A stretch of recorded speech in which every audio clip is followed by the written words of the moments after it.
but praise Jesus. Yeah, Thank live you, started. Jesus. Praise Jesus. Thank you, Jesus. Welcome, everyone. Praise Jesus. We will begin with tongues for a minute. Thank you, Jesus. Shidarahana kalabara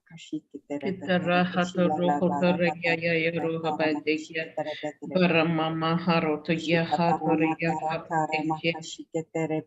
no brahato hinamehete moho satyana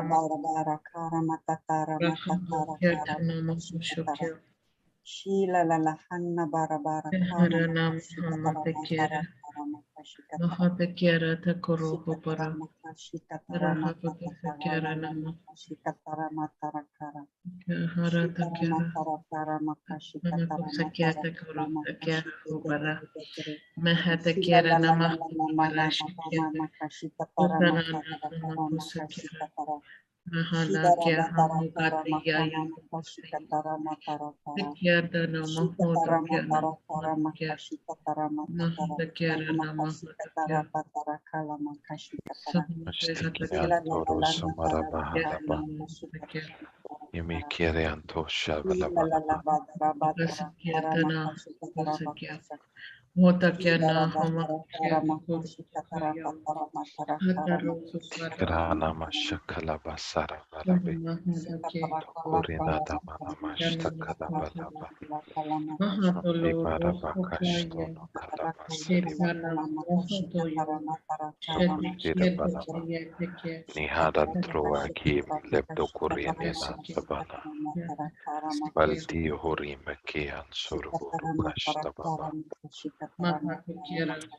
Namahala Drokushtibana Kama Shandara Uryanandara Vashtakama Sandiriba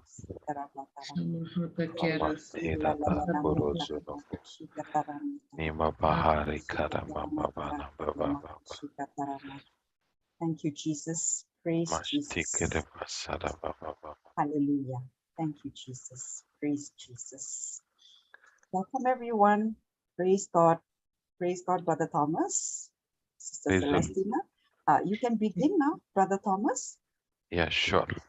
Praise Jesus. Are you sharing your screen for that topic? Okay, you want me to share now? Yes. Yes, please. Okay, hold on, yeah. Can you see my screen? Praise Jesus. Yeah, I'll just make a prayer. Father God, I thank you, Lord, for this beautiful session. I thank you, Holy Spirit, that you are here. Thank you that you are teaching us the secret of your kingdom. Thank you, my Lord. Thank you, Jesus, that you have a beautiful plan for our life. Thank you, Jesus, that as we are learning from you, Holy Spirit, thank you that you are teaching us to fight and overcome the areas of our life, O Lord. We give you all glory and honor, O Lord. Our heart, our mind is open to receive from you, Lord. Speak to us, Lord, for we are listening. Thank you, Lord Jesus. We make this prayer in Jesus' name. Amen. Amen. Amen. Praise So Jesus. the last topic that, last Sunday we learned about the love of God. And like I said, it's not just a one-time thing that we hear it and, we feel, oh, it was so nice. This is like a day-to-day thing that we have to do. And we need to get rooted, grounded. We need to comprehend and we need to know, in the most intimate way. So this is a prayer. I think it's available on our website also, jcilm.com.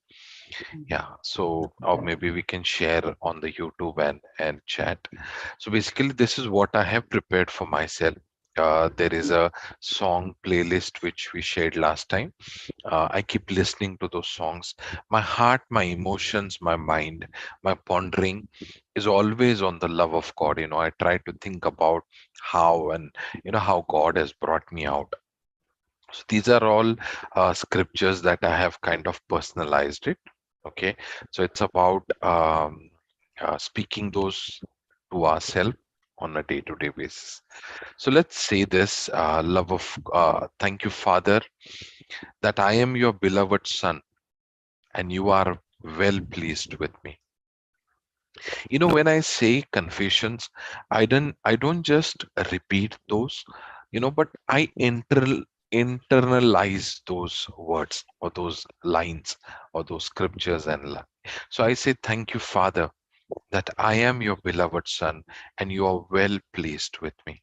Thank you, Father, that I am your beloved son and you are well pleased with me. You're well pleased with me. Okay. Now, what happens, we'll say the scriptures, or maybe we share this prayer with you, this document with you, and I want you to, but I just wanted to take you through. We are just saying it like a parrot. We just keep saying things, and I'm doing my confessions every day. You need to internalize that scripture. Speak to yourself. Okay, and one more thing, about this scripture, it's there, spoken about Jesus. So you need to understand, the scripture was spoken when Jesus had not began his ministry. Okay, he had not performed any miracle, he had not done any ministry, no service at that moment. The calling that God had for him, the purpose that he came, he had not yet began. So God gives him that affirmation, that assurance, that identity, that you are my son and I'm well pleased with you. In the same way, it is not when you finish your job, it's not when you obey, it's not when you do things right, but it's the affirmation, that confirmation that you are my son and I'm well pleased with you. And it really helped me because I struggled in disobedience, and I tried my level best to obey God, but I could not.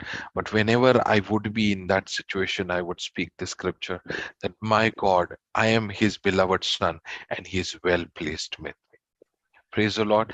Another scripture, whenever I would go and talk and praise to God, pray, and communicate with him, I will, I I was always remember, I would always remember the scripture that his eyes are on me and his ears are on my cry. Thank you, Dad, that your eyes are on me and your ears are open to my cry. Thank you, Dad, that your eyes are on me and your ears are open to my cry. I have been through rejections. I have been ignored. I have been made fun of in my past, in my childhood, in my teenage time. I've been ignored. I have suffered those rejections and shame. And this scripture really, really built me from within, which says that his eyes are always on me and his ears are always open to my cry. I am precious and honorable in your eyes, and you have loved me with your everlasting love, and therefore with your loving kindness you have drawn me towards you. I am precious and I am honorable. All my life, I have grown up thinking I'm good for nothing. I am useless. I could not talk. I could not do any normal work. With like I would always end up making mistakes. I would always do things, and I would always make blunders one after another. But that is when I kept saying to myself, I am precious and honorable to God. I am precious and honorable in God's eyes, and He has loved me with an everlasting love. This love is not like, it's not like an yo-yo experience. It's not today it's high and tomorrow it's going to go down. It's not like our emotions. It's a constant and love that is going to last forever. And that's what I remind myself, that I am precious and I am honorable in His eyes. And then he rejoices over me with a joyful singing. I will always find comfort in his love. It's not just a song, but he is excited. He is rejoicing.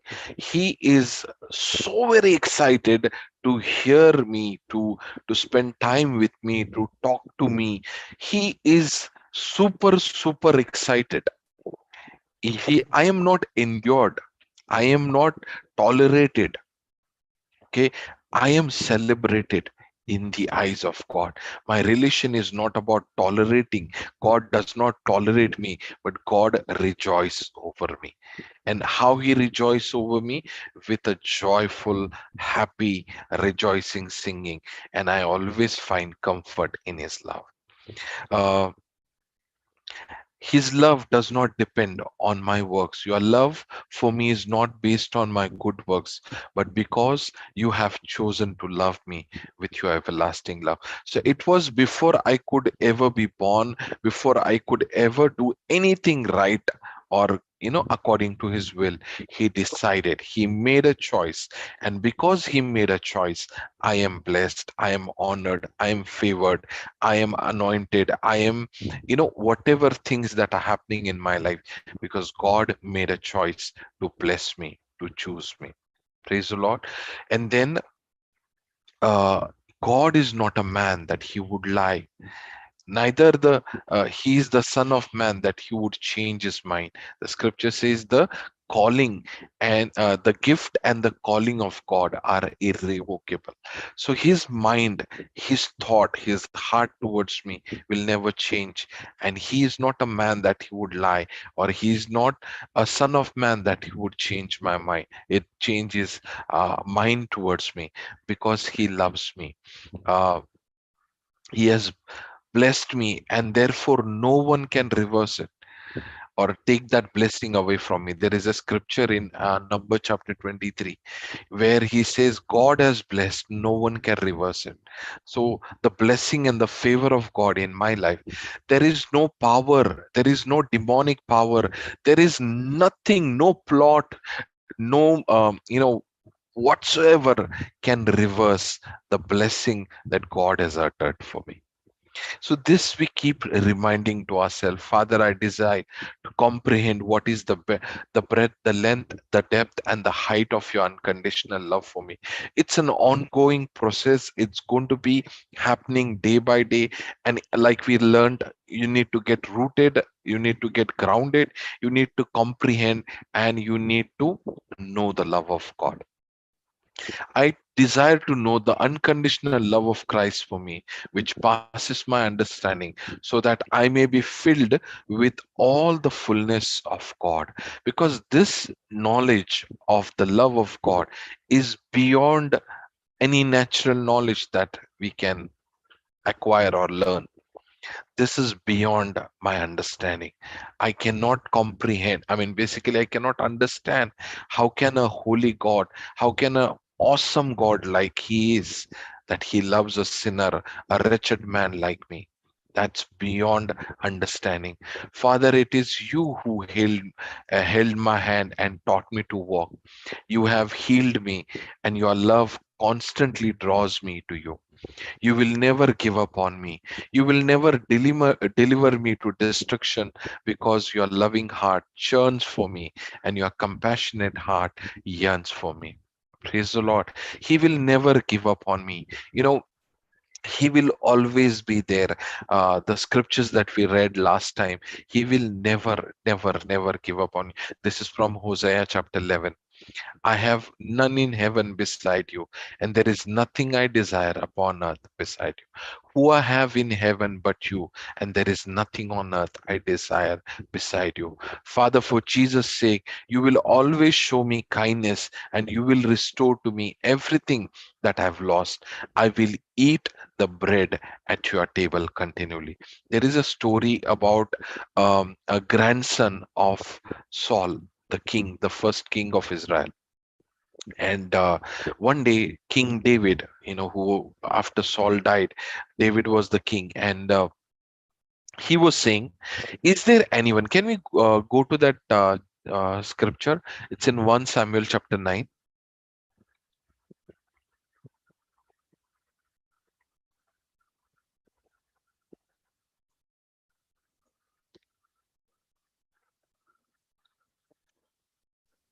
Praise Jesus. Sorry, brother. I Uh, didn't know I was on mute.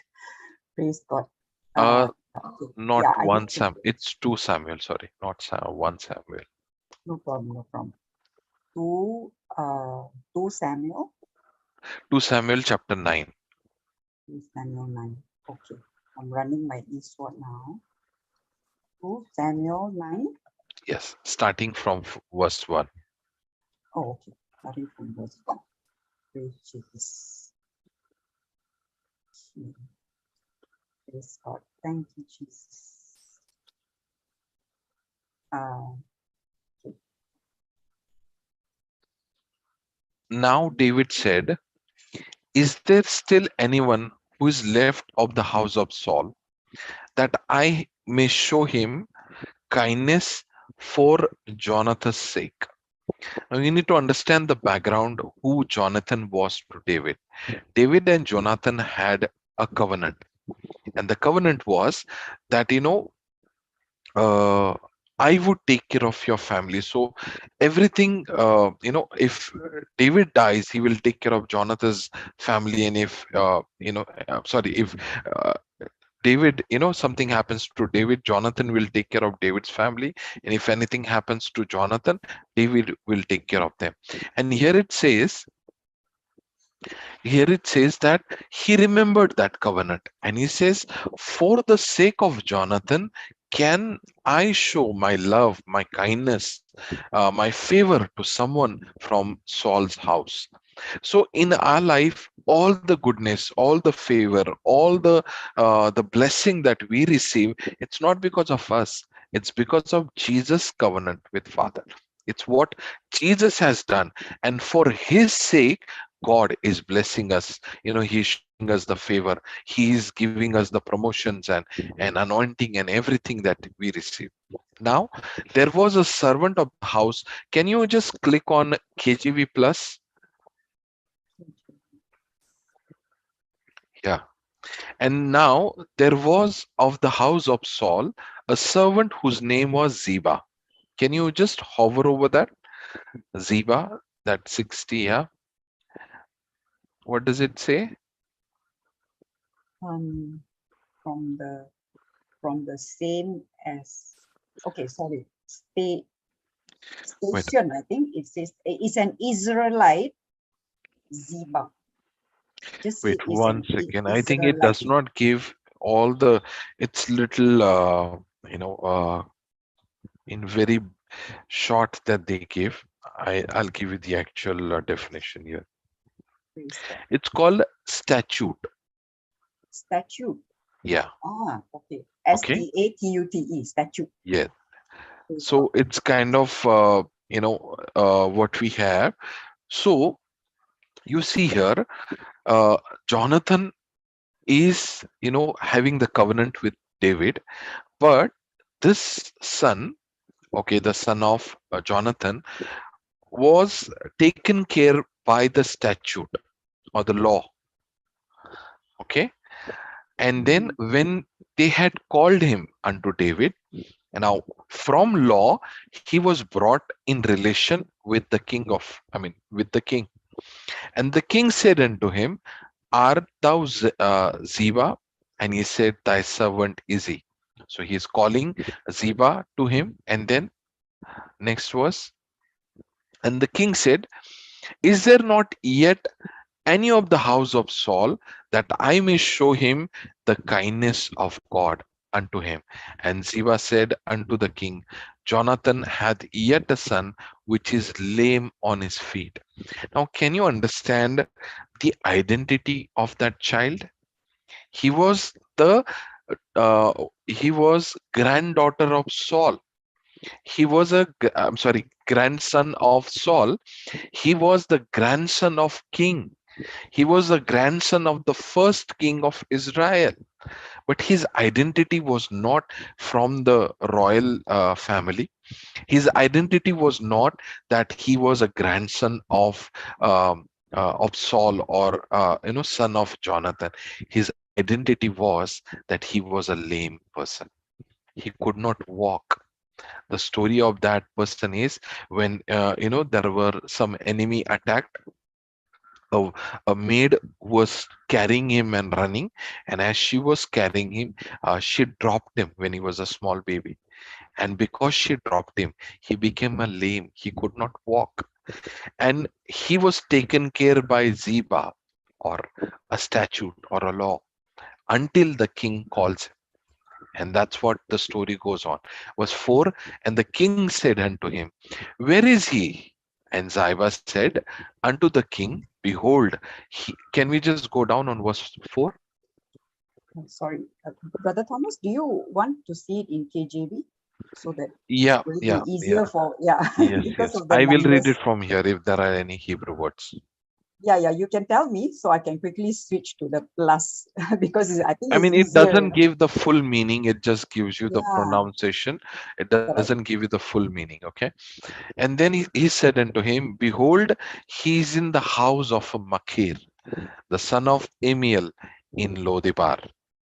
Okay, so here is the description of the child of covenant, child of the king. Where was he? First of all, his identity was that he cannot walk. He's a lame person. He was taken care, or he was in the care of a statute or a law. Okay, and where was he? He was in Makir. Makir means sold or slavery. Okay, Mm, and then he was in the house of Makir, the son of Amiel, meaning my kinsman is God. So, and the place where he was living, it's called Lodibar, meaning no pasture, meaning desert, meaning no growth, no progress. So, a mm, child of the covenant, a child with from a royal family, because of some circumstances he lost the identity of his father and his grandfather, and he became a lame. His identity that he is weak, he cannot stand, he cannot walk, and he was under the care of a law or a statute, and he was in the house of Makir, which is mean Makir means slave or slavery, and the place where he was living in the place called no prosperity, no growth. It's called Lodibar. Praise the Lord.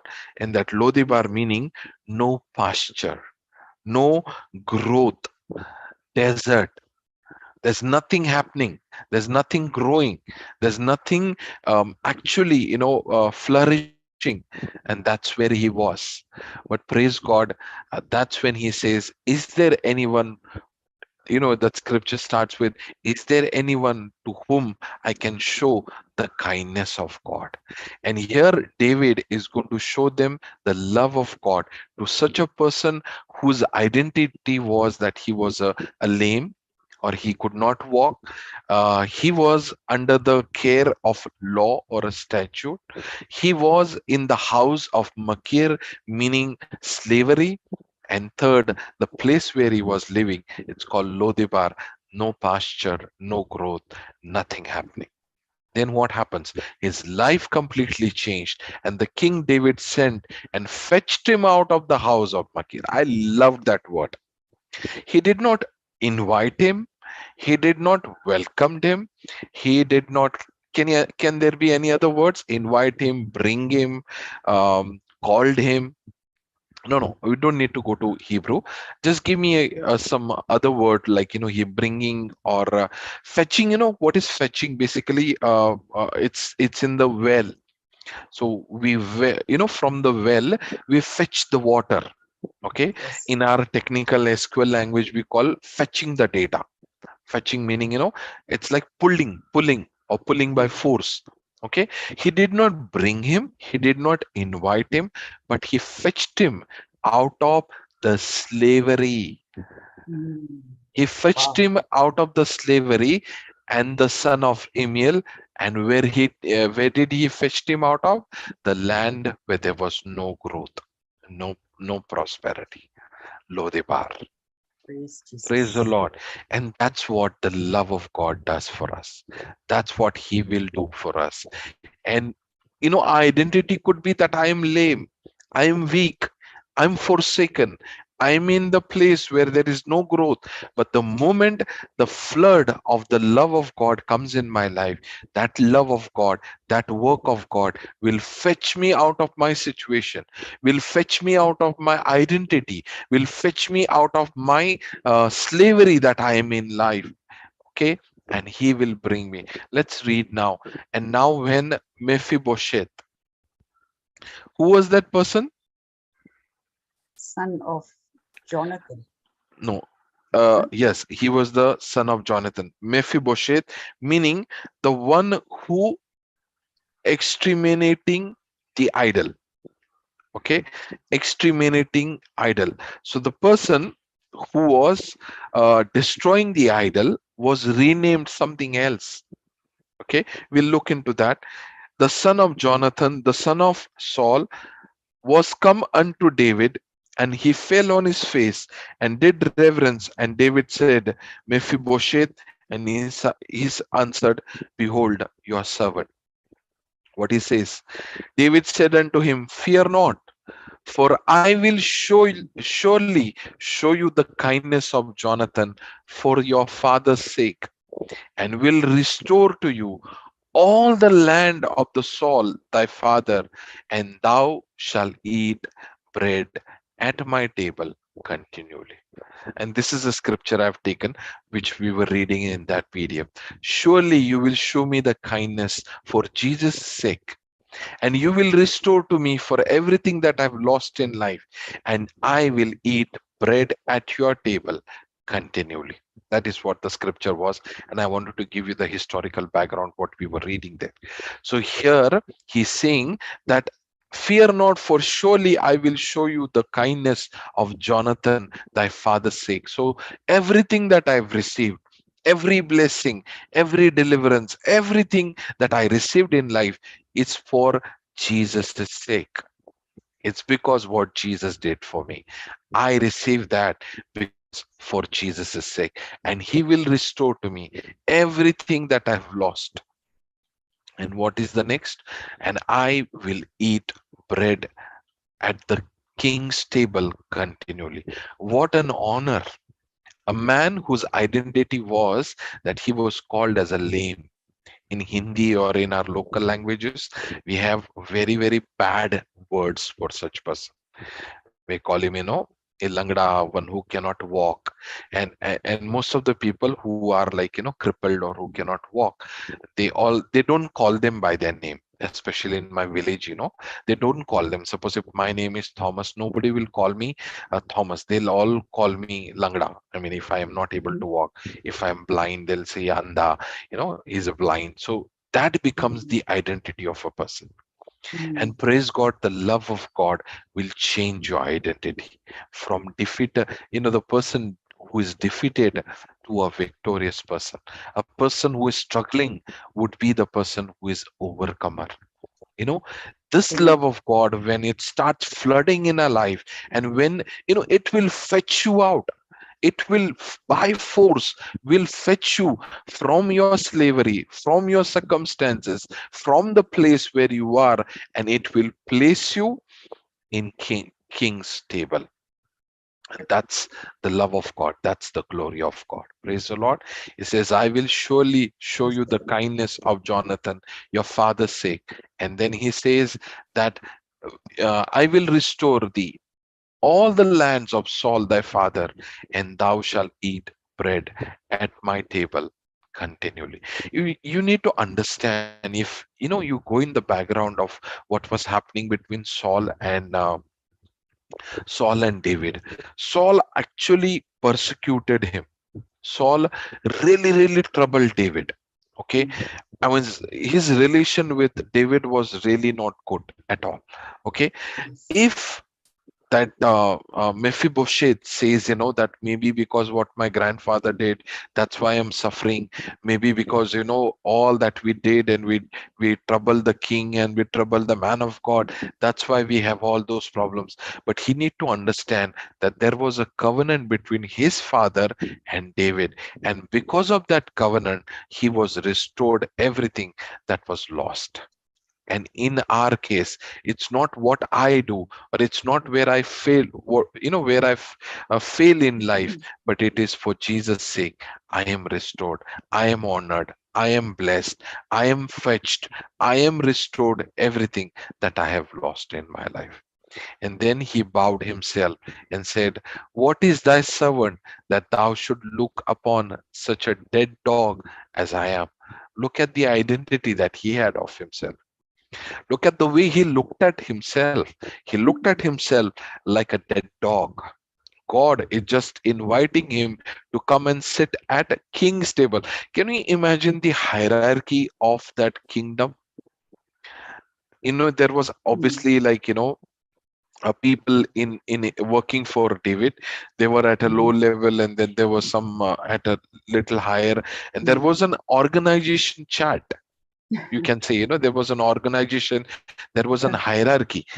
He was, not went through like first step, then second, then third, then fourth, and then fifth, and then at king's table, but he was taken directly by lift to the king's table, because there were only honored people from the country were given that privilege to sit at king's table. Some were very wise, some were like, planners, some were like, they had something with them, but this person had nothing in him.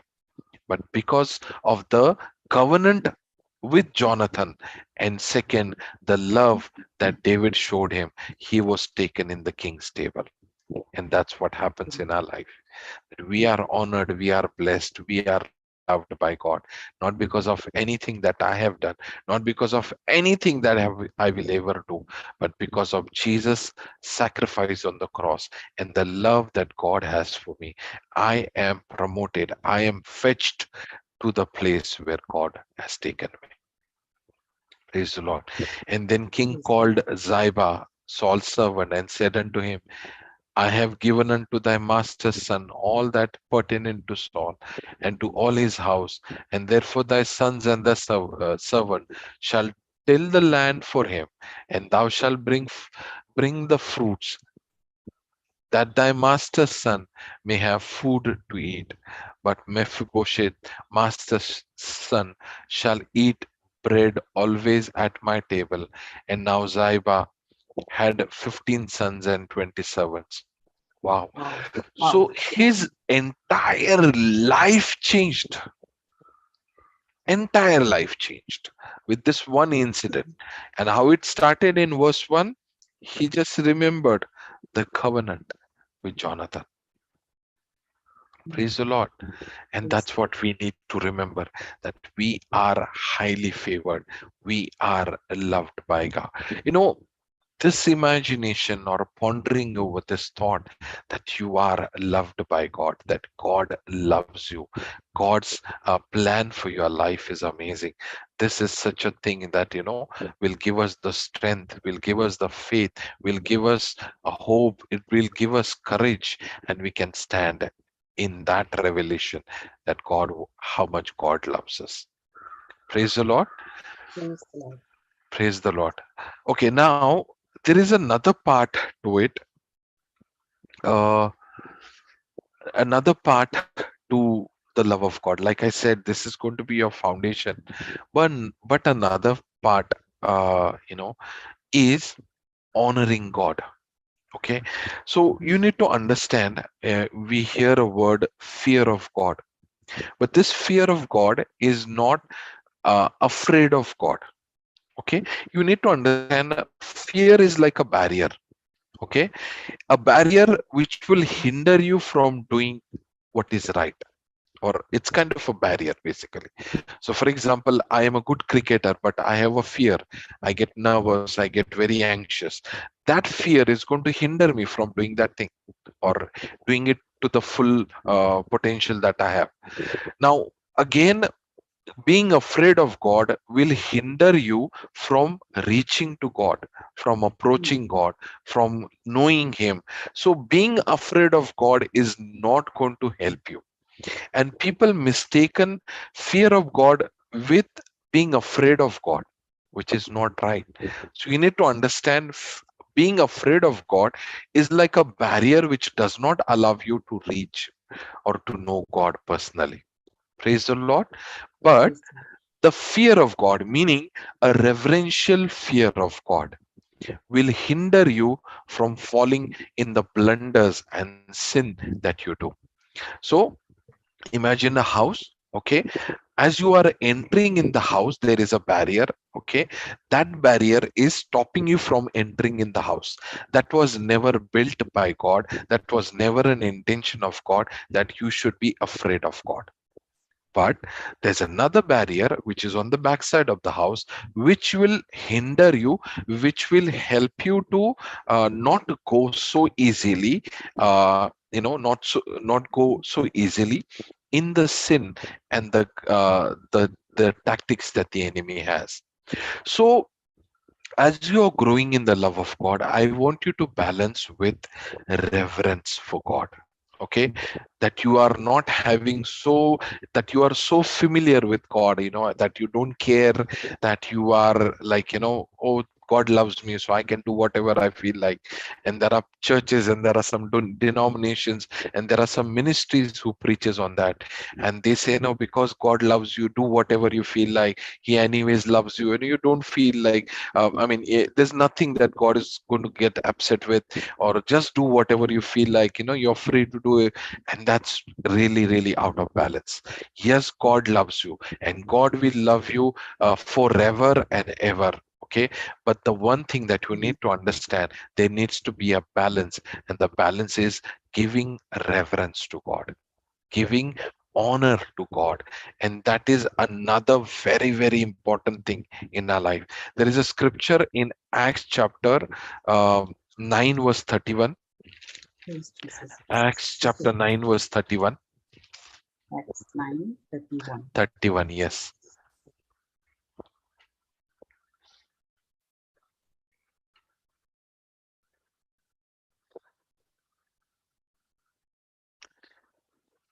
Praise Jesus. It's about the initial. Yes, sister? Sister Celestina, you can, yeah, thank you very much. She's increasing the size because it's a bit small for the YouTube. Okay. Praise Jesus. Yes, thank you, thank And you. then had the churches rest throughout Judea and Galilee and Samaria, and were edified, walking in the fear of the Lord and in the comfort of the Holy Ghost, were multiplied. So they were constantly growing, they were constantly edified, built up, they were constantly growing. But the two things that built them, that gave them increase, that multiplied them, was one, the fear of God. It's not being afraid of God, but the fear of God, meaning giving reverential fear to God, or giving reverential honor to God. And the second was the comfort of the Holy Spirit, the love and the tenderness and the goodness and the kindness of God. So there were two things that were constantly supplied to every people who believed in God, was the honoring God, and second was the comfort of the Holy Ghost. Praise the Lord. And this is what, when I started initially, I was scared of God. I was scared that He would kill me, or the fire would come and burn me, and I would die if I do something. I was so scared actually. And I would tell that to God. I said, I'm very scared of you. I would tell it in prayer. I would say, Jesus, the way I heard it, or the way it was taught to me, Father God, you need to be really scared. And one day I told Him, I said, I'm really scared of you. Can you please teach me how you are, or what is your actual nature? And I was actually so scared of God. But the revelation of His goodness, the revelation of His love, that changed my life completely. But that was not just one part. Then slowly and gradually, what happened is, I started to take things casually. I started to become very, very, I started to become very, that honor of God that was there in the initial days started to go down, because I was getting over friendly, or, you can say that I was getting over friendly, or what is the word? That Yeah, familiar spirit, Brother Johnson sometimes says, familiar yeah. spirit, you know, that's how Familiarity. that, yeah, yeah. So that started to come in my life, and that's when I realized that the honor that God deserves, has to come from my life. It will not, the unbelievers or the people outside of church will not give Him honor, but it's we who have experienced Him, who have known Him. We know Him, and only we can give Him that honor. And I'll tell you, there are so many things that can happen. There's a scripture in Proverbs, like I explained to you about the barrier. In Proverbs chapter 16 verse 6, it says, the fear of the Lord. Can we read that? Proverbs chapter 16 verse 6.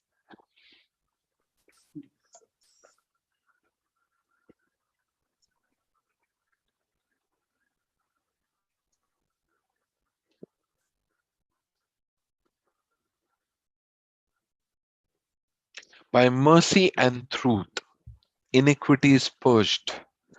By God's mercy and the truth of the word of God, our sins are purged, but by the fear of the Lord, men depart from evil. So this is that barrier which will hinder you from doing the blunders in your life by going in that same ditch again. It's the fear of the Lord, the honor for God. It's like the scripture which says the fourth thing that the people of God, the people of Israel did. They did not glorify him. They were not thankful. Their imagination became vain and their heart was hardened. Their heart moved away from God. So the first thing that happened in their life, that they did not glorify God. Now, how do we glorify God?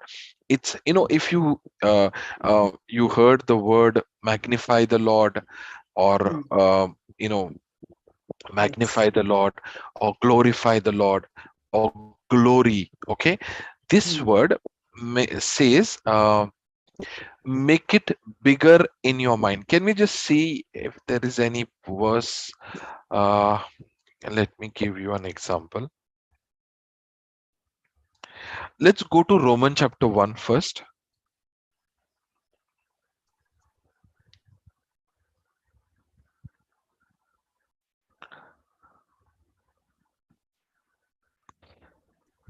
Which was, brother? One second.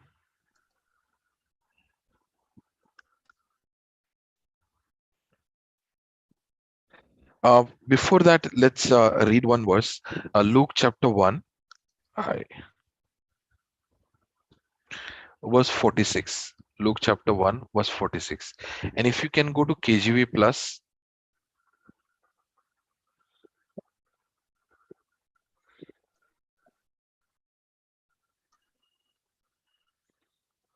46. Yeah, and just hover over that magnify 3170. Yeah. See, it says to make it bigger, or increase, or enlarge, or to magnify, or to show great.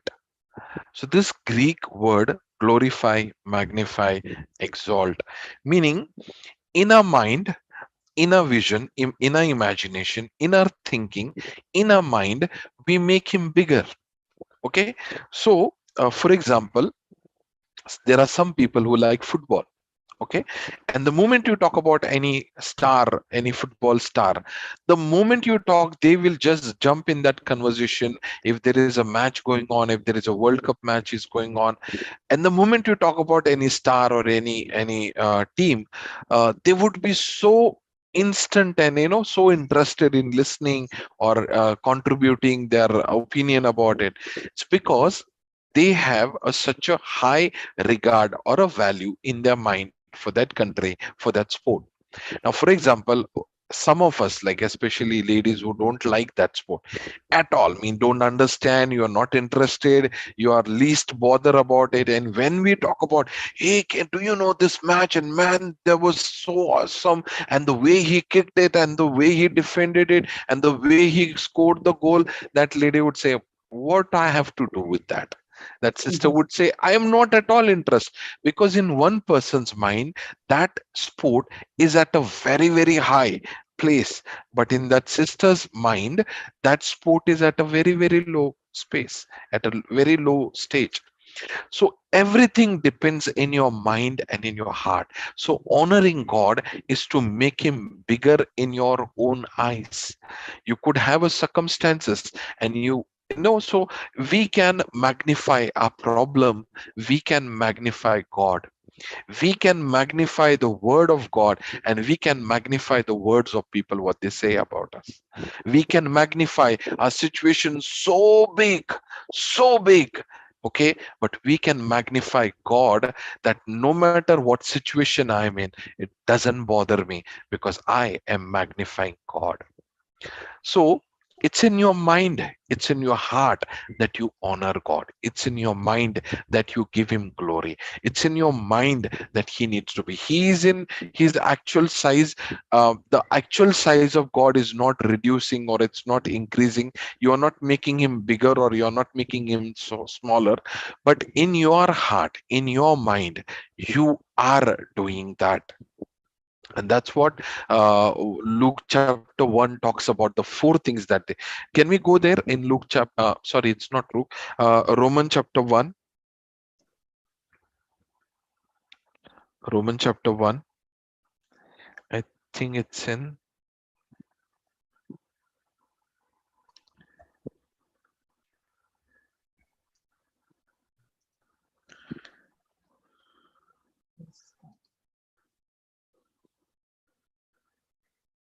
21.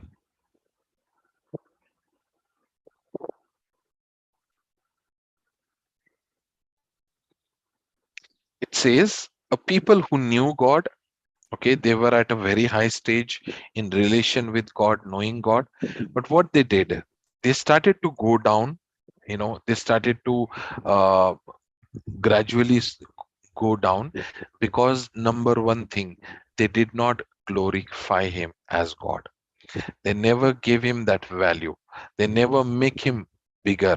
They never gave importance or priority to God.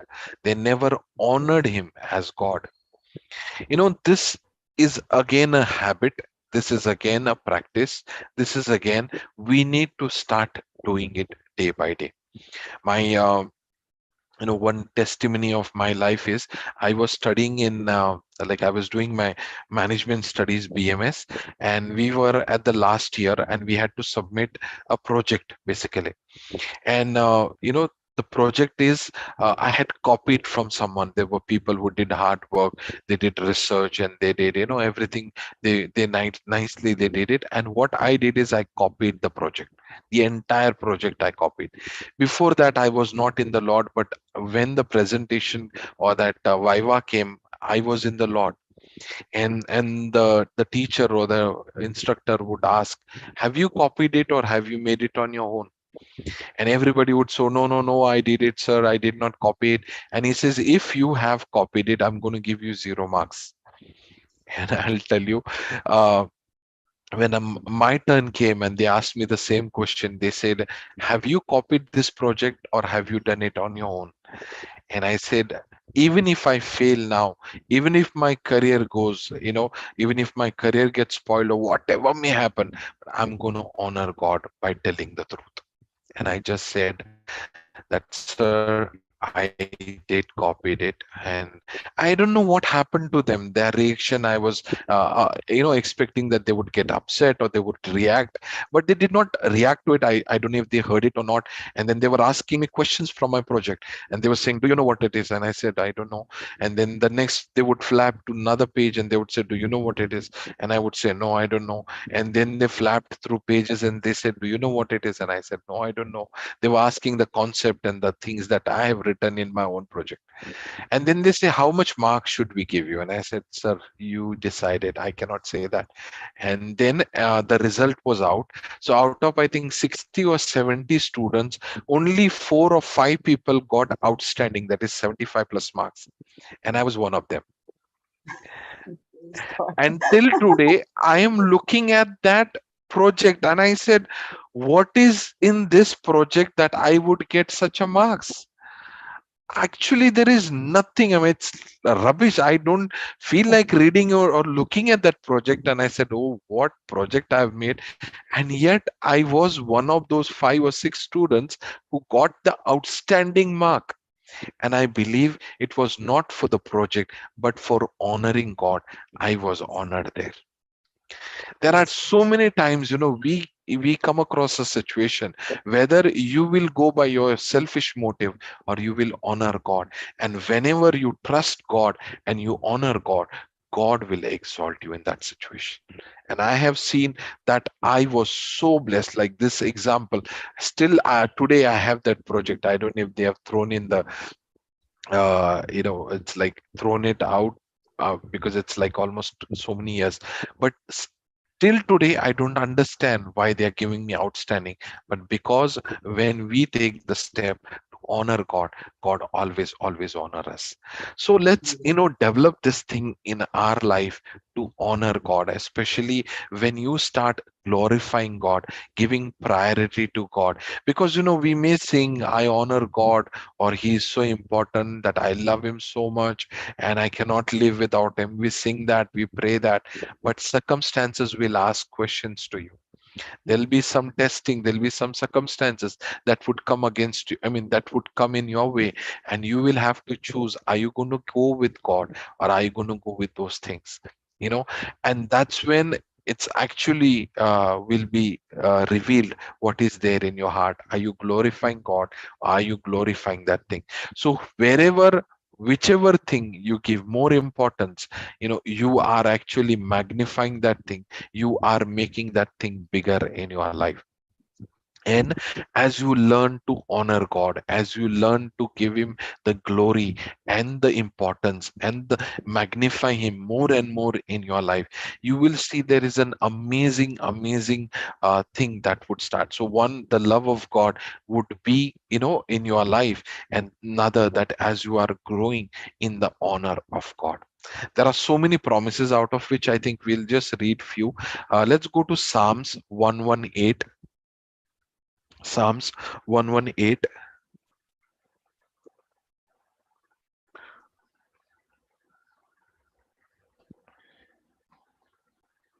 Wait, I think it's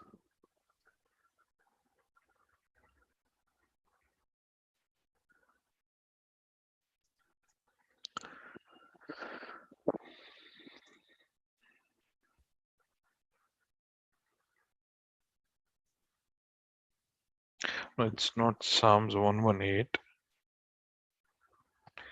I'll give you the 112 it is. Psalms 112.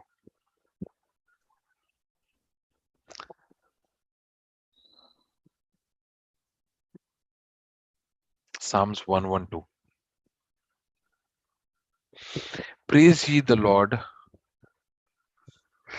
Blessed is the man that feareth the Lord, that delight greatly in his commandments. His seed shall be mighty upon the earth, and the generation of the upright shall be blessed. So, your spiritual growth are depending on two things what we learn: the flow of the love of God, and when you start to honor God. Again, this is not considered as your work, okay, but this is your heart. This is what you magnify. You magnify God, you glorify God in your mind, you make him bigger, okay, not in his actual size, but in your opinion, in your consideration, in your thinking, you make him bigger. And that's when, blessed is the man that honors God, that delights greatly in his commandment. His seed shall be mighty upon the earth, and the generation of the upright shall be blessed. So your children's and your children's children will be mighty on earth. Wealth and riches shall be in your house, and his righteousness. Uh, can we go down to verse 3?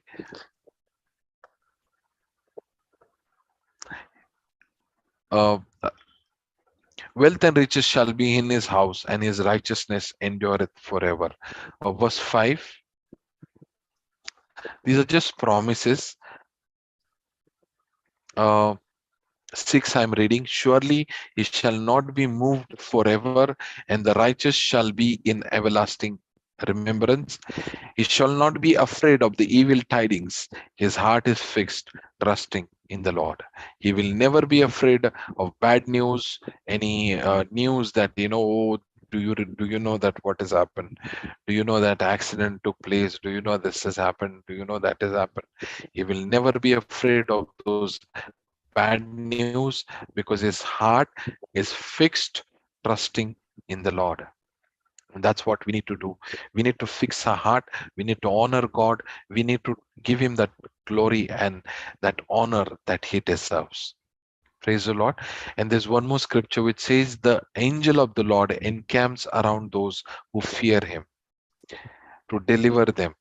I think in Psalms 34, verse 7, it is, the angel of the Lord encamps around those who fear him and to deliver them. So when we when we honor God, the angel of the Lord encamps around about them that fear him and to deliver them. So let's learn this, let's develop this. We need to know that God loves us, but we need to also develop the honor and love for God. Praise the Lord. I trust, I believe that you are people who are sincerely wanted to grow in the Lord. Initial days when I would come in the Lord, when I was new in the Lord, I wanted to understand, or let's go before that. I was so passionate about cricket. Okay, there's a sport in India. I was so passionate about it, but I was absolutely zero in that. Absolutely zero. But I had passion. So what I would do is I would go every day. Okay. So in when I was growing in the Lord asked me, he says, son, you are giving more important to the sport than to me. If there is a match and there is a prayer, you would choose match and you would not come for prayer, or you would not go to attend the meeting at that moment.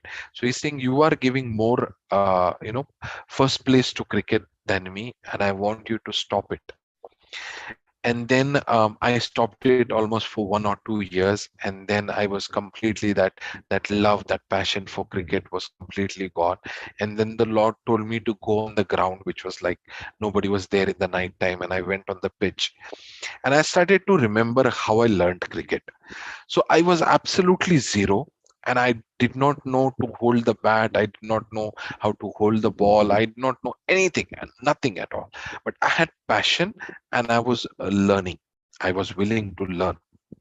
What I would do is, I was the first one to go on that ground when we were practicing, and I was the last one to leave from there.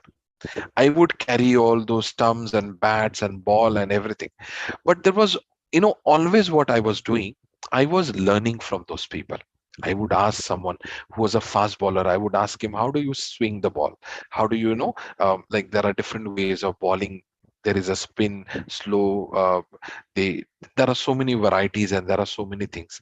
The batsman, I would ask, like, how do you play this drive? How do you play that shot? How do you play that? And my aim was to learn one thing in a 1 week's time. So 1 week I would learn, let's say, how to ball, and I would go home and I practice. And by the time, like if I learn on Monday, the next Monday I would be ready with that same delivery time. And like this, I started to learn one thing, and maybe 1 or 2 years time, I was best in everything. There were some were good in something, but I was good in everything because constantly I was learning and practicing. And that's what the Lord told me when I quit cricket, and he told me to go on the ground. He said, son, the way you have learned cricket, I want you to learn, or I want you to grow in spiritual life too. The way you were so passionate, I want you to have even more passion for my kingdom, for my for my kingdom. And how I was learning one thing in a week and apply that, and then next day, next week, go and show to them, I want you to learn the same way in the spiritual life. And that is what I did. I learned how to hear God. I would say, hear preaching. I would make notes. I would try to understand. I would pray over it. How do I hear God's voice? Now, like one thing I would take, and till I learn that, till I get that, I would not give up on it. I would keep learning, keep studying, keep asking, keep researching, keep praying, keep searching the scriptures. I wanted to learn that, and that's how I would learn. And when I would learn that, there were like I would learn how to study, how to get the revelation of the scriptures, how to go in depth and get the revelations of the scriptures, how to hear God, how to get the answer, like God speaking and guiding to you. Like this one thing I started to learn, and that has really helped me. Like for example, I was in financial problem. There was a strife and fighting in a house, and I would ask God, like, why this fighting is happening, why there is, like, there's so much of a strife in a house. Can you please teach me? Can you please show me in your scriptures? Can you please give me the secret of your kingdom? And I would learn and I would apply that, and I would see the result, and I would say, wow, the scripture is so amazing. And this is how I was learning and growing, in spiritual life. And I'm so sad to see there are people like I whenever I preach, I ask them, tell me about one institute, like tell me the name of one institute where people come to learn, but they don't bring the notebook and pen. They come to learn, but they don't bring their notebook and pen, and then they go to thinking, which is that, and then I tell them it's prayer meeting. It's prayer meeting.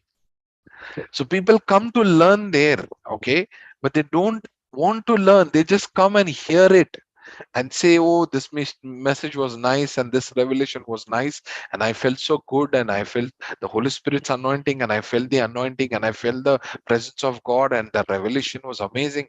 Wow, that is all wonderful. But what is more important? What did you learn?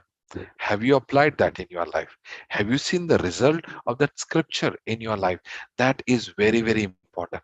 Now in India, our sisters and aunties, and they go for classes in the afternoon, once they are, like, cooking and all done, so they have time till evening, like 5, 6, 7 o'clock. So they go for classes, and they go for like tailoring classes, stitches classes, and they go for cooking classes, and they go for and there are some other, like, making the cake or bakery, or bakery product, and they go for classes. And it's like, the people who teaches them, they charge them quite good. Now can you imagine a sister who is going for a classes for, let's say, 6 months, or let's say 6 years, and she doesn't even know how to make a tea in the house, or she has not even learned to make a smallest of the thing, a very easy thing, in 6 years. And that is what is happening in prayer. Like when we are coming, we are listening, we are so enjoying the way it is delivered, the message is delivered. But actually what we need to do, we need to understand, and we need to apply that in our life. Because until you don't apply that in your life, you will never see the result. You are actually deceiving yourself. You are actually deceiving yourself. So come here to learn. Come and read the word. Ask the Holy Spirit to teach you, and teach you in a such a way that until you are willing to learn, you will never learn. You should be there, you should be willing to learn, and then the Holy Spirit can teach you so many things. I mean, his syllabus will never get over. There are so many things in his kingdom and in his in his teaching syllabus, that it would never get over. And it is so amazing. And I'll tell you, when you learn, not only you can teach others, not only you will be blessed in your life, but you will be a blessing to others. You can teach others. You can teach that. Like for example, in India we make chapati, roti. Okay, so that chapati or roti, it's like a kind of a Indian bread, we call it. So that, suppose a sister who knows to make it, she was taught by her mother. Her mother was taught by her mother. Her mother was taught by her mother.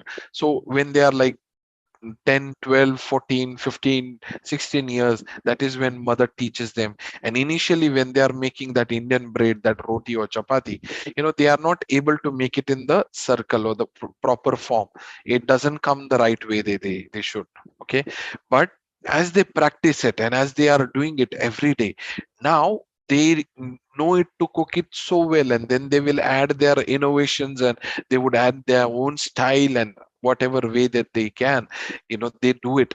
And now not only they are able to cook that food for their family and their family get blessed, but they can teach to others, they can teach to their children. And the same thing happens in the word of God. We first need to learn how that scripture works and how we can apply in our life. And the moment you start doing that, it will bless you, it will bless your family. And not only that, but you will be a blessing for others. You would be an amazing blessing for others. And that's what you need to do. When I started my life, I was financially broken. When I started my life, I was stupid person. I was kind of considered as fool. I was weak, I was broken, I was rejected. I was a big failure in every area of my life. But then what did I started to do? I started to learn, I started to apply. And as I was applying, learning and applying those scriptures, I started to see result. I started to see victory. I started to see changes in that area. There was big strife and fighting in our family, but now there is love and peace. How? By applying and learning and applying those principles of the kingdom of God. So I really want to encourage you. Please make up your mind. Don't be like those. There was one movie in my childhood I had seen. It was kind of a funny movie. The thing was that this person had no money in his pocket and he was very hungry. So as he was walking, he saw 5 rupees, like, 5 rupees coin. He saw that and he was so happy.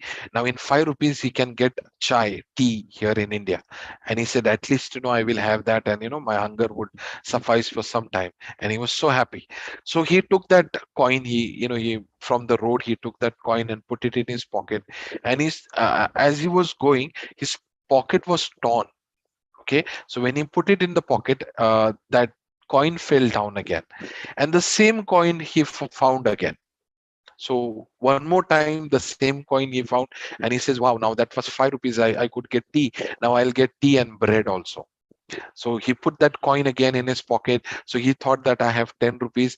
Now he puts that, and again, because that pocket was torn, it goes down, and then he finds it again third time. And now he says, wow, now tea, bread, and I can have something else with that. So he was so happy, and he knew that he was hungry, that 15 rupees in like 20 years back was good enough for him to provide the breakfast, or just to satisfy his hunger. But the moment he put the same coin third time, even at that time also, that coin was not in his pocket. So he goes and has food and all, and when they say pays the bill, he puts his hand in the pocket and he sees his pocket was torn and there was nothing in it. And then they beat him and they make him do work in the hotel and all, and then he comes out and he sees the same coin again. That was the joke about. But in our spiritual life too, we think we hear the preaching, we think that we make notes, we think that we know this, we know that, but is it really deposited in your heart? Or are you like that person who just hear it and just forget it? If that is the case, it's really not going to bless you, it's really not going to help you. So the topic that we learned about the love of God, this is not just a one time that you hear it, but you keep on learning it, keep on experiencing it, keep on practicing it. And the second that what we are learning today is about honoring God. Keep pondering over it. Said, Lord, I honor you. There will be some circumstances that would come.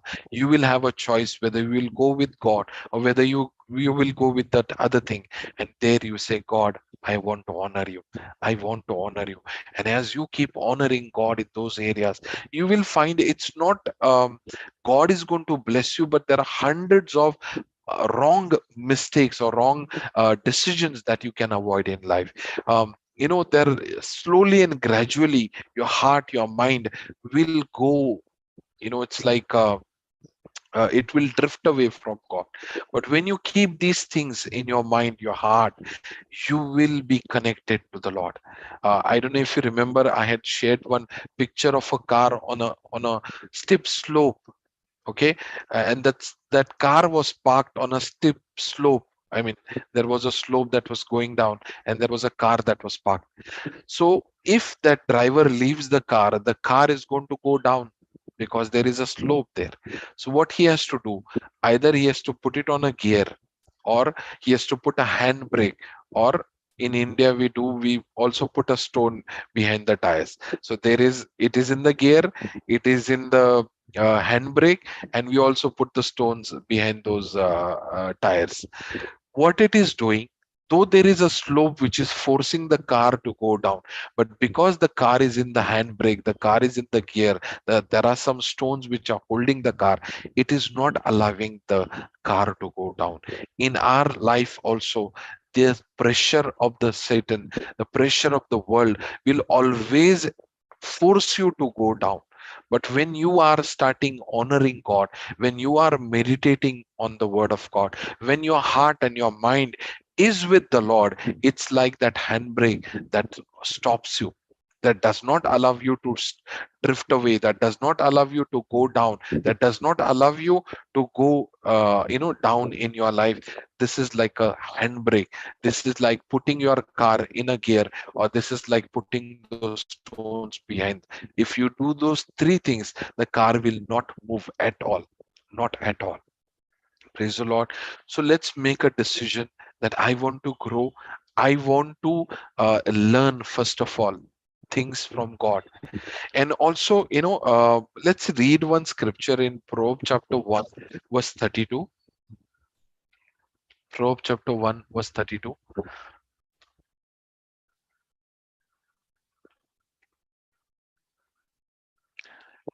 Yeah. Can you just see some other translation for this? Maybe.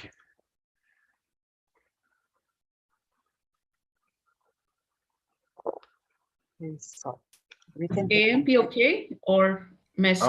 So, you want compare? yeah. Yeah, That compare will give all the different translations, many of them. Proverbs. I'm looking for a word, waywardness. Sorry, Most of the you were saying Proverbs Proverbs 132. 132.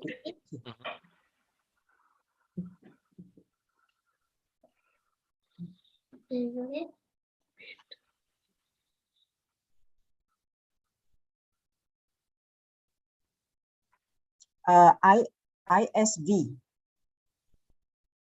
Okay. NASB also have waywardness. NET, a few of it. NRSV. Yeah. NIV, yeah, a few of it. Okay. Now there are two things. Okay, there are two forces or two things that talks about it. The waywardness kills the simple, and the complacency of the fool destroys them. The waywardness kills the simple, and the complacency of the fool destroys them. What is waywardness? Waywardness is like, I was heading to a place like in India. For example, I'm going from Borivali to Churchgate. I don't know if you understand that example, but you are supposed to go to one place, but in between you got down and you went on another way altogether. That's a different line altogether. Then from there you went to another place altogether. Then from there you went to another place, but you never went to the place where you were trying to head, or where you were trying to go. Praise the Lord. So waywardness meaning not having focus, not having oneness, not having a goal or a desire. It's like one day you want to do this and the next day you don't know what you want to do it.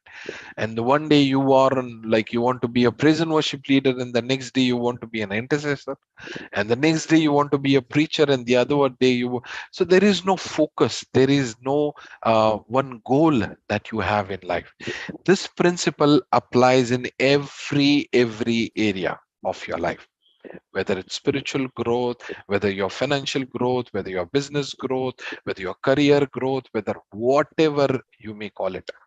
If you have waywardness, if you don't know where you are heading, if you don't have goal, if you don't have vision, if you don't have the purpose, you will end up moving sometimes here, sometimes there, and all over the place. But at the end, you will reach nowhere. So it is very, very important that you have a goal, you have a vision, you have a focus where you wish to go. What is that objective of your life? What is that purpose of your life that that you wish to grow in? So waywardness kills the simple, and having a goal, having a vision, having the purpose, it's not going to come to pass. I want to do this, and this is my dream, and this is my big dream that I want to do.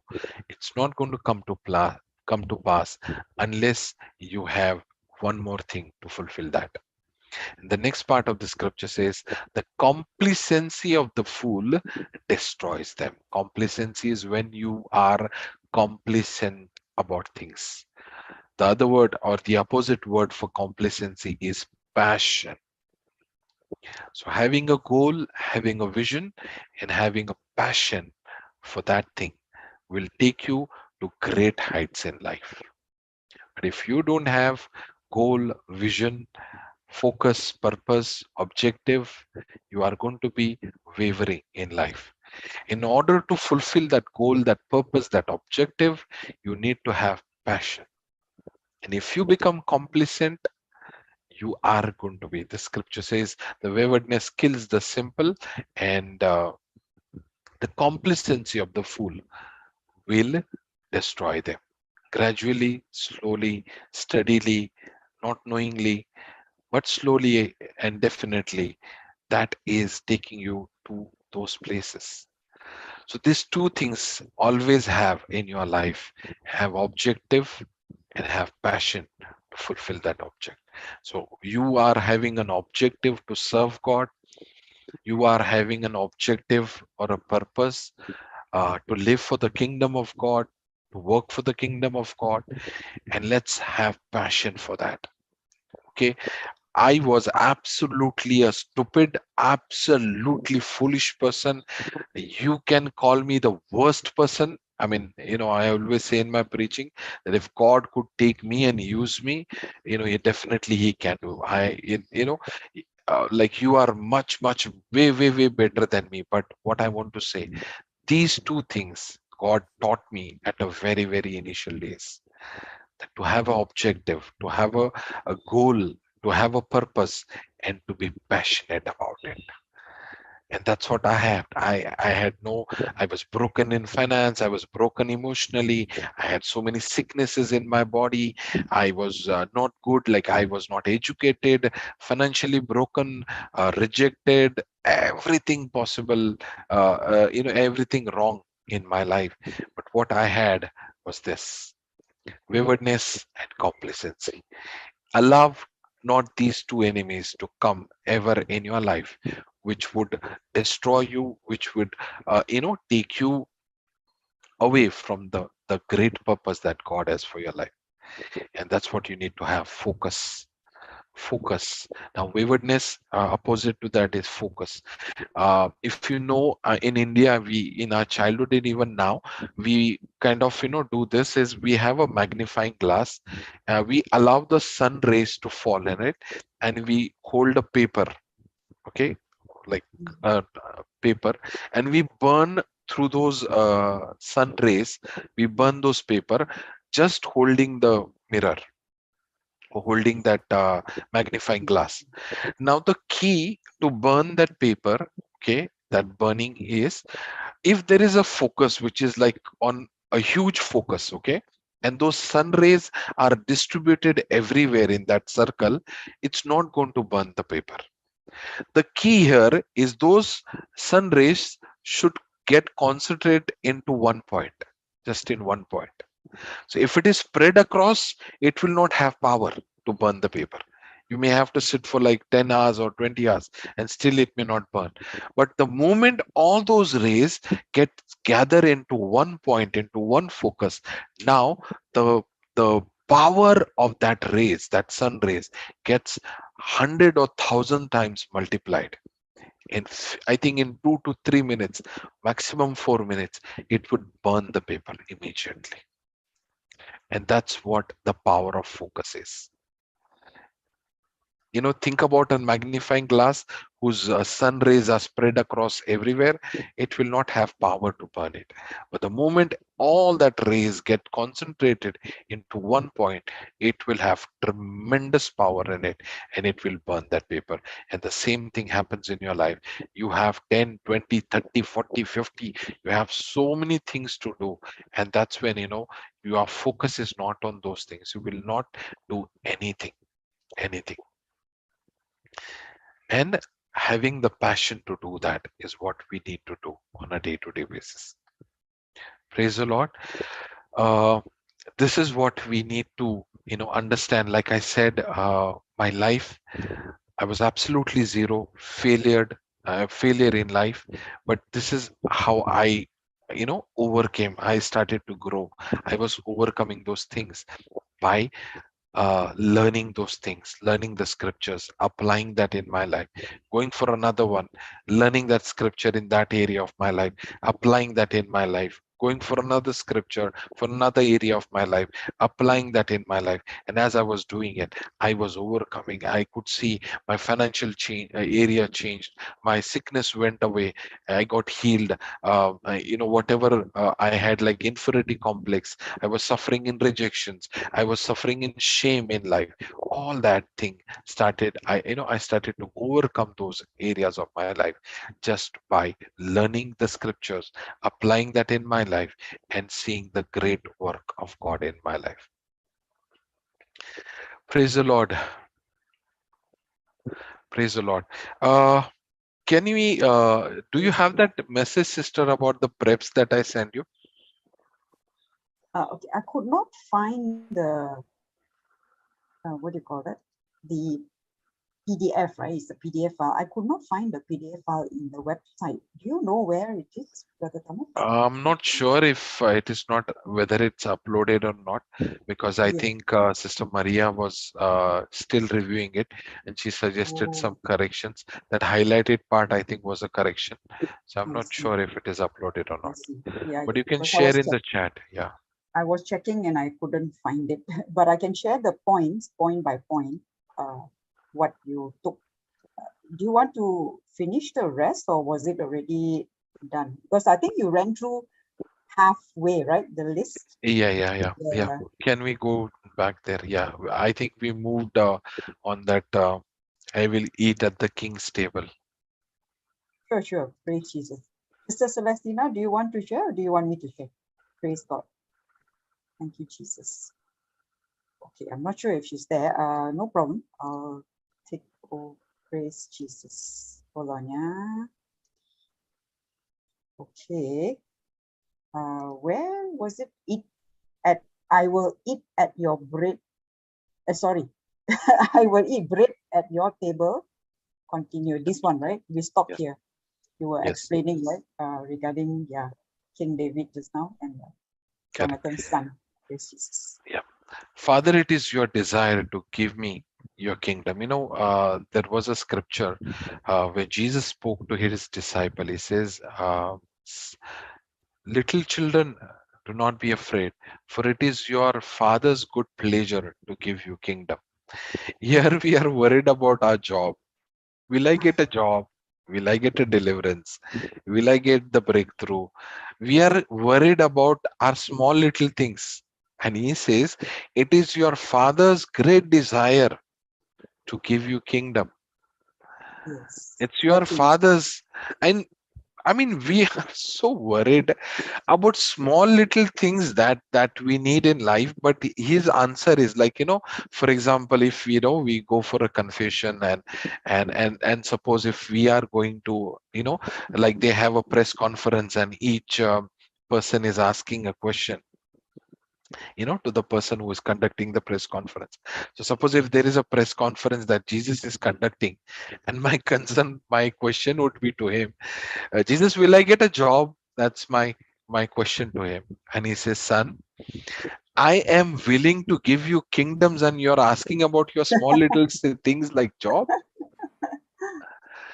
Praise God. So actually, it's like way beyond what God has for us, or what he has planned for us. Can we read Roman chapter 8 verse 32? Sure. Stop. Praise Jesus. Sister Romans Celestina, chapter 8 you want to verse share? 32. Romans 8:32. It says host disabled participant. Oh, okay. I think you got locked Yes, I out. got Let me locked just. out. Okay. Yes. Okay. I Yeah. just make you co-host. Yes. Go ahead, please. Thank Sure. you. Praise Jesus. Hold on. Thank you, Jesus. I'm still looking for my screen. Yes. So, Eastward, right?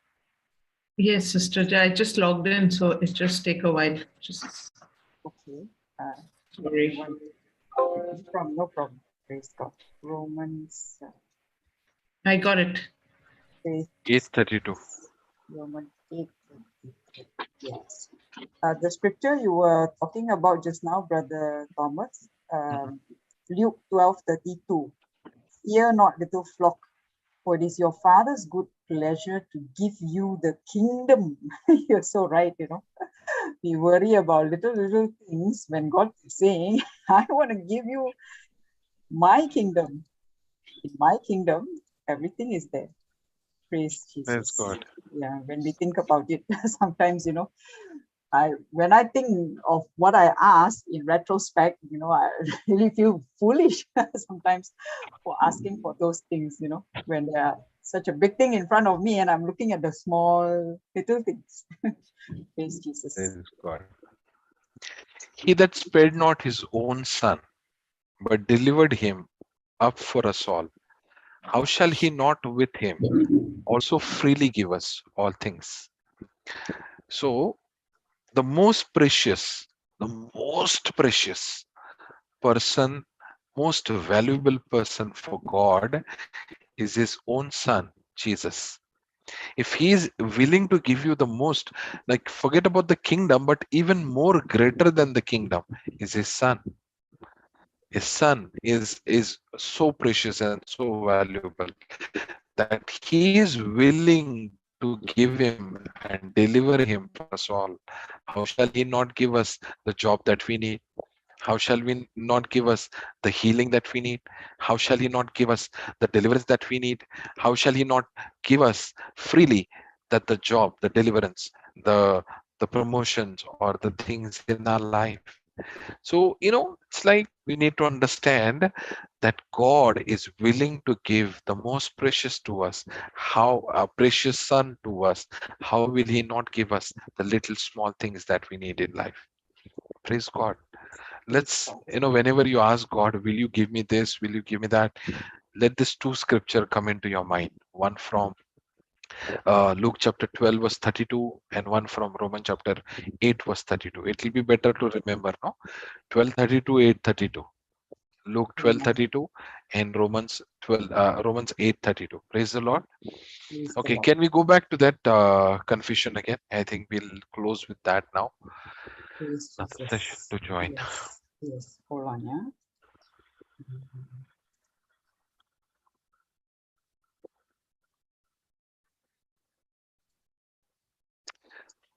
First time you ever ran, you ran to welcome me.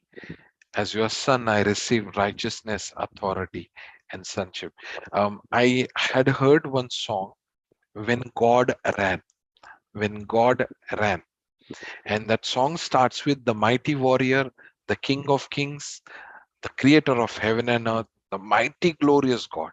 Never have been, defeated, powerful, glorious, awesome, wise, superb, like this, like beyond any description.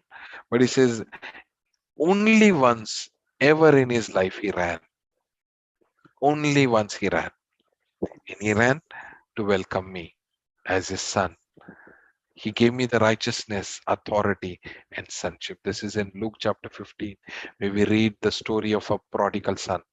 When he returned to his father saw him from a long distance. And when he saw that, he recognized it was his son. The scripture says he did not wait for him to come back. He did not put all the guilt on him. He did not say, because of you, how much I've suffered. Because of you, what, shame I went through. He ran. He was actually stinking with that pig's cloth. He was obviously was not treated well, the place where he was stinking, he was bad, he was really not in good shape. But he saw his son from a distance. He ran to him and he welcomed him.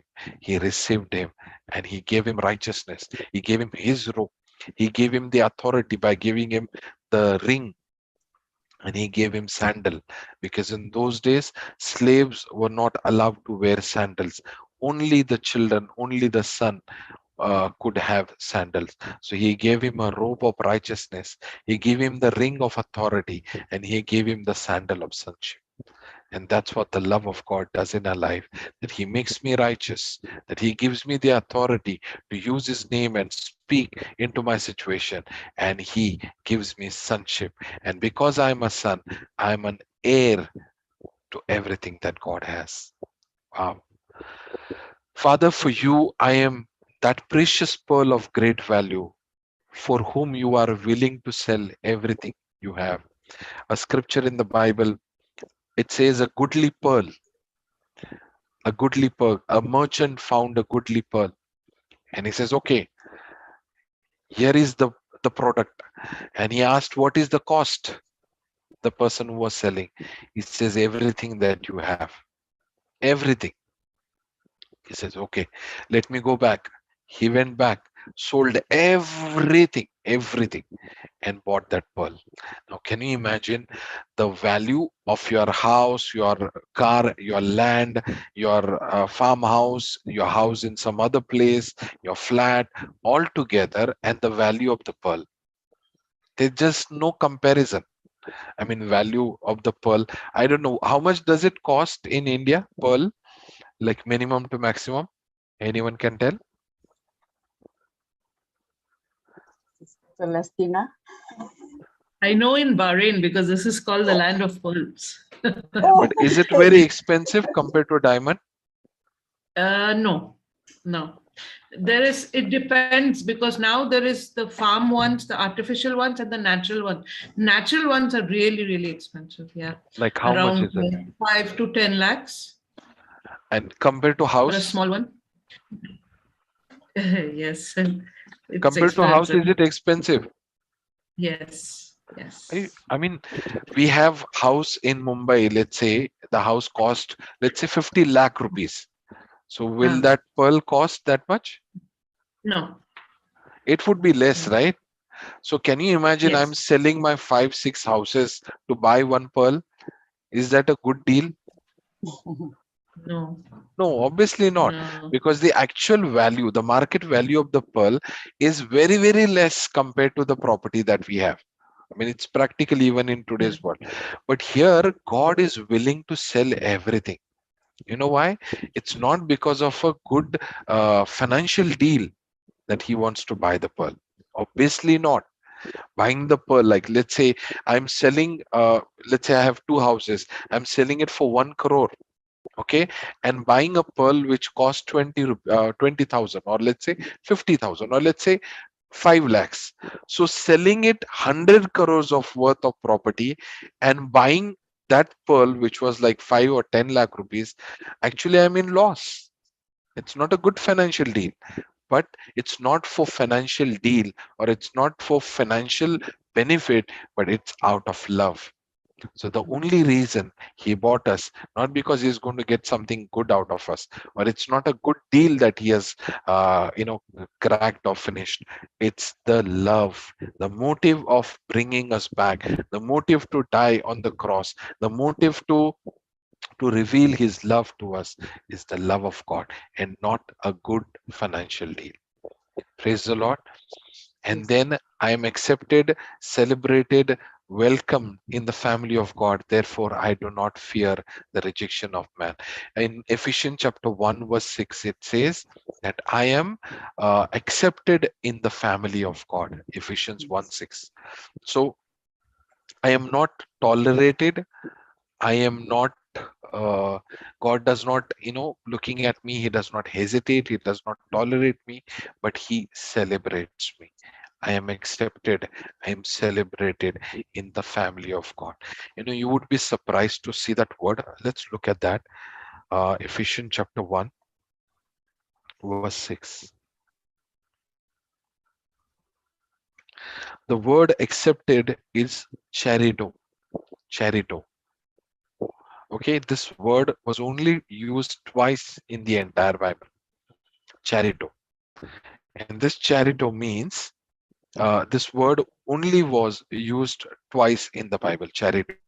If you can go to KJV Plus and show that the accepted word, accepted.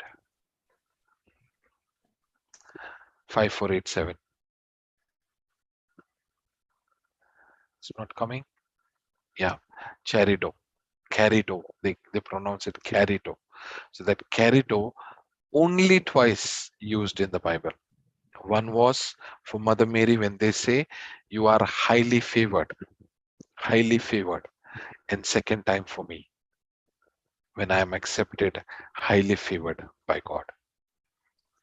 Praise God. So I am highly favored, accepted, celebrated in the kingdom of God. And that's what we are. And the love of God makes me that, a celebrated child of God. Praise the Lord. And what was the last line in that? I think I can also open it.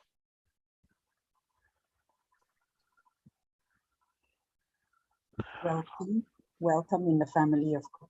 After that, Oh, you mean the last point in Yeah. the PDF? yes. Okay. Praise God. Yeah, I will share it. You love me as much as you love Jesus. Is that true statement?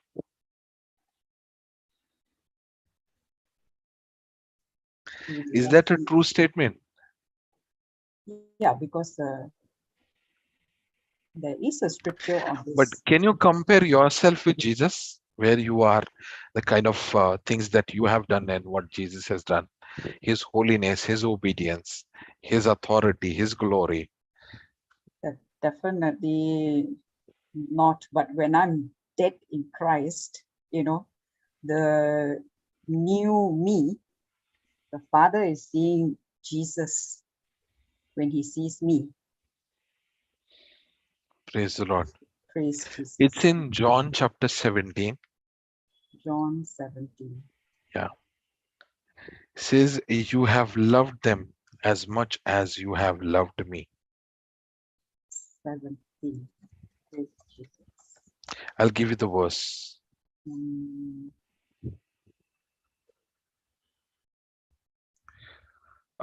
John chapter 17. If you can help me, as much as you have loved me, or as you have loved me.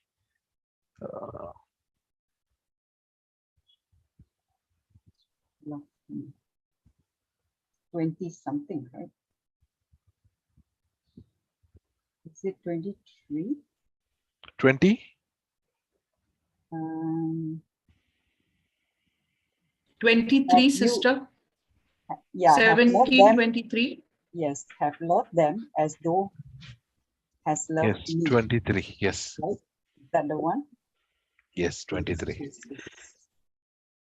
That they may be made perfect in one, that the world may know that thou hast sent me and has loved them as thou hast loved me. Wow. And that's what we are, it's no longer I who live, but Christ lives in me. And God's love for me is so amazing. So let's learn, let's grow in the revelation and understanding of the love, and also to honor him. The more you come to know about the love of God, instead of getting familiar or instead of getting careless, let's honor him more and more in our life. Praise the Lord. And the more you are growing in the love of God, and the more you are growing in honoring God, you will see amazing. Your spiritual growth depends on these two things: to know the love of God and to honor, to grow in the fear or the reverential fear of God. Praise the Lord. I think I'll close here. I have another session starting at 2:30. So I have like 10-15 minutes. Praise You'll God. continue if you wish to. Sure, sure. Praise Jesus. If there are no questions, we can actually close. Are there any questions from anyone? Maybe a quick one, if you can, Brother Thomas. Sure. Yeah, if you can just just address this. There was one request that came. I think you can address this very quickly. I'll just read it out, okay? And I can even put it on the chat so that you can see, but I'll read it out at the same time. Praise Jesus. Thank you, Jesus. It came at the very beginning. Praise Jesus, from a participant in YouTube. This is the request. Please pray for me, my children and grandchildren, for peace and salvation, protection, happiness, health, deliverance, forgiveness, prosperity, and grace, mercy. Full Praise package. God. I can only think of Romans 10, 9 and 10. Praise God. Thank Praise you, God. Jesus. We'll pray for that sister and also pray for everyone. Yes. Let's Yes. make a prayer. Father, I thank you that your love is so amazing. We are running after the blessing and healing and deliverance. But when we found you, when we find you, we get everything in life. I pray, oh Lord, that as the sister has requested for all these things in her life, I pray that they may know you and they may know that you are their Father, oh Lord, that you will give anything and everything for them. Thank you, Jesus, that you are working in their life a lot. Thank you, Jesus, that you became cursed so that they can be blessed. Thank you that you became poor so that they can be rich. Thank you, Lord, that you were rejected so that they can be accepted in your family. Thank you, Lord Jesus, that you endured cross so that we could be freed and all our sickness and our sin was forgiven, Lord. I thank you for everyone who is hearing this message. I pray that you are speaking to their heart and giving us the grace, O Lord, to grow in love and in honor for you, O Lord. Thank you, Jesus, that the amazing plan that you have for us, the amazing love that you have for us, O Lord, you are revealing to us day by day. I thank you, Jesus, that you have heard our prayer, that you are right now are working in our life, O Lord. We give you all glory, honor, and praise. In Jesus' name we pray. Amen. Amen. Amen. Amen. Praise God. Amen. Praise Jesus. Praise God. Thank you, Brother Thomas. Would you like to close for us with the closing prayer to wrap up? Praise Jesus. Who is praying the closing prayers here?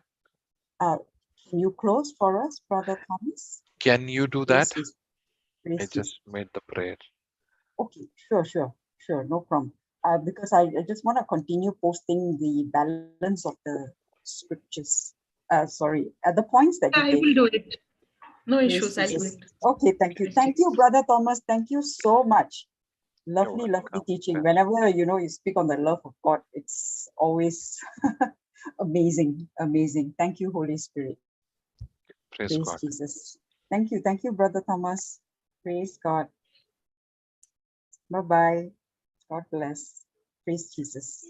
Jesus. Yes. Thank you, Jesus. In the name of the Father, Son, Holy Spirit. Amen. Amen. Thank you, Jesus. We praise you. We thank you. We glorify your name, Father. Thank you, Jesus. Thank you, Holy Spirit. Thank you, Father, that you love us as much as you love your Son, your precious Son, Jesus. That you would do anything to bring us back.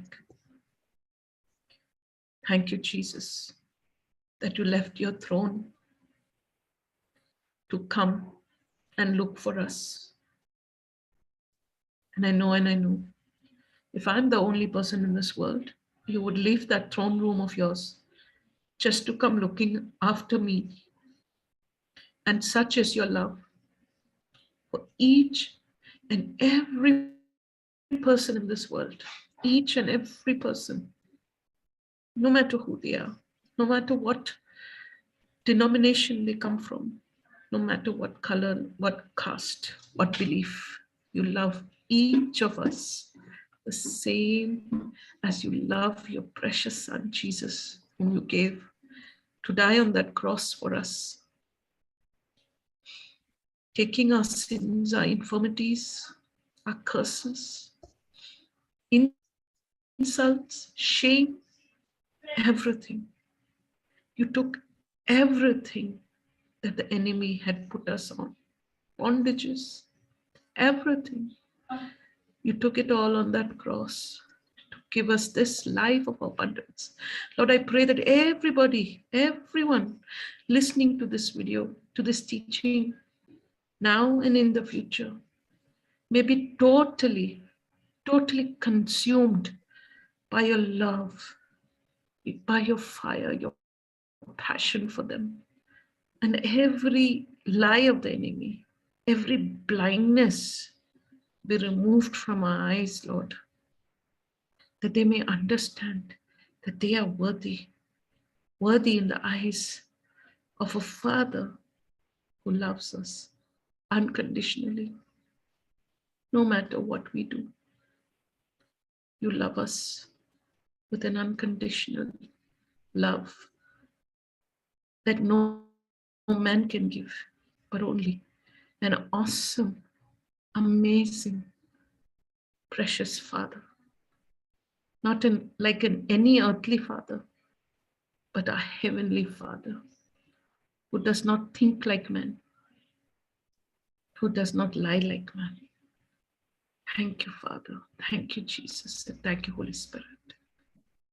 We make this prayer in Jesus' name. Amen, amen, and amen. Thank you, Lord. Amen. Amen. Amen. Praise Jesus. Thank you, Jesus. Thank you, Sister Praise Celestina. Jesus. Praise God.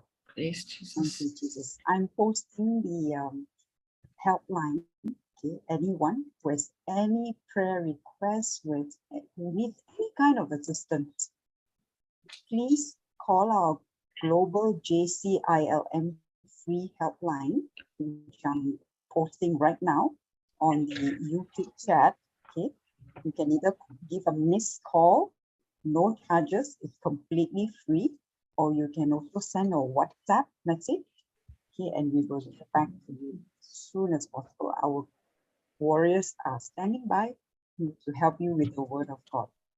Praise Jesus. Thank you, Jesus. Praise God. Thank you, Sister Celestina. Thank you, Brother Should we Thomas. end by praying in tongues? Sure, In tongues? definitely. Praise God. Thank you, Thank you, Jesus. Jesus.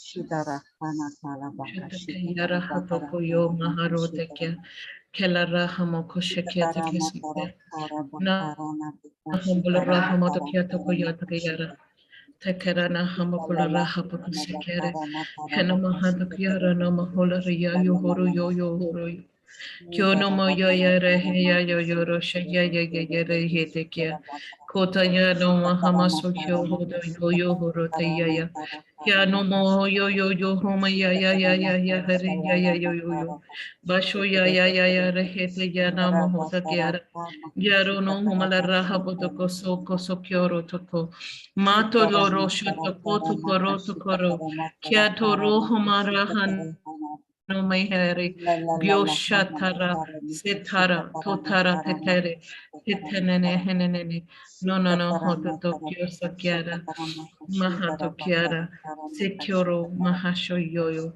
Sekyara, Maharatekia, Mahato Kyoro to Koko, Kakete Kerena, Habako Sekyana, Kyolara, Sakyara no Hobaka Sakyara, Ukyara na Haboro Shakyara, Sakena Mahato Koto Koro. Basa te kere Mahaboko. Kiano Mahobola Raha Pokosakia. Kotana Mahato Koto Yohoto Yor. Sheta Tatara Tatare Tatara Shoto Yo. Mahota Keta Koto Koro Shakia. Mehete Tenana Hambato Kohoto Kia Habato She. Shudara Tidri Tenana Hata Teterita. Kyo Namahat. Kiano Mahata Kyoro Tashia Hato Yoholo Sheye. Torah Namahosa Kiete Kere Mahobalera. Thank you, Jesus. Sapako Shekete Jesus. Praise Jesus. Hallelujah. Praise God. Jesus. Glory Praise to God. Jesus. Thank you. Glory to God. Amen. Thank you, Jesus. Amen. Just a small announcement. The English, the English and Hindi retreat will begin today.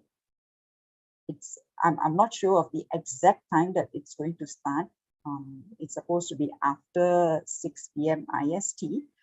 You can subscribe to our JCILM info YouTube channel. Okay, JCILM info YouTube channel. So just click on the notification, and before any retreat starts, before any session starts, you will get a reminder. Okay, just click on the bell notification. Okay, the icon is the bell sign, and you will get a reminder. Then you will know, when it comes on. Stay tuned. This retreat will be for a week, starting from today, 15, right up to 21st of May. Do stay tuned. And if you need further info, please go to our website, jcilmglobal.info. Okay, all the details are on the website, and you can even register for any of the retreats. It's ongoing every month. Praise God. Thank you, Jesus. Praise Jesus, everyone. Jesus loves you, and we love you too, our brothers and sisters. God bless. Bye-bye. Praise